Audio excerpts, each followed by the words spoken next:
Shalom Jemaat Kandang terkasih dalam Tuhan Yesus Kristus. Jumpa lagi dalam program Sapa Jemaat kita hari ini, di mana hari ini saya masih berbicara tentang Allah sebagai Bapa kita. Di minggu yang lalu saya sudah mengatakan bahwa ada beberapa hal yang perlu kita pahami ketika kita berbicara tentang Allah sebagai Bapa. Yang pertama, sebagai Bapa, Dia bersedia memberikan pemberian yang terbaik bagi setiap anak-anaknya. Yang kedua, sebagai Bapa, Dia memberi hak waris kepada kita atas semua apa yang Dia miliki. Namun ada catatan yang kita sudah pelajari minggu yang lalu bahwa hak waris akan kita terima ketika kita menderita bagi Dia. Maka hari ini saya ingin menyampaikan hal yang ketiga ketika kita berbicara tentang Allah sebagai Bapa. Bahwa sebagai Bapa Dia bisa mendisiplin kita. Dia akan mendidik kita, bahkan akan menghajar kita ketika kita melakukan kesalahan di hadapan Tuhan. Hal yang ketiga ini mungkin kurang enak untuk didengar, tetapi saya harus sampaikan kepada kita semua bahwa ini adalah hal yang harus kita pahami. Dia akan mendidik kita, Dia tidak akan membiarkan kita melakukan sebuah pelanggaran. Dia tidak akan membiarkan kita berjalan di jalan yang tidak sesuai dengan jalan yang Dia sudah tetapkan.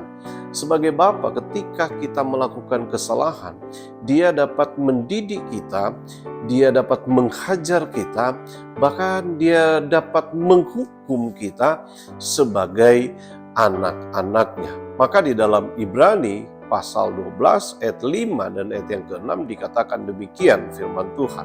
Dan sudah lupakah kamu akan nasihat yang berbicara kepada kamu seperti kepada anak-anak? Hai anakku, janganlah anggap enteng didikan Tuhan, dan janganlah putus asa apabila engkau diperingatkannya. Karena Tuhan menghajar orang yang dikasihinya, dan Ia menyesa orang yang diakuinya sebagai anak. Tegas firman Tuhan berkata di sini, Dia akan menghajar, Dia akan menyesa orang yang diakuinya sebagai anak. Maka ketika kita mendapat hajaran dari Tuhan, ketika kita mendapat didikan dari Tuhan, firman Tuhan mengingatkan kita jangan putus asa, jangan kecewa, jangan kemudian memberontak kepada Tuhan. Karena sesungguhnya ketika Dia menghajar kita, Dia justru menyatakan bahwa betapa Dia mengasihi kita. Karena dalam ayat-ayat selanjutnya dikatakan di mana terdapat anak yang tidak dihajar oleh ayahnya, oleh bapaknya ketika anaknya melakukan sebuah kesalahan.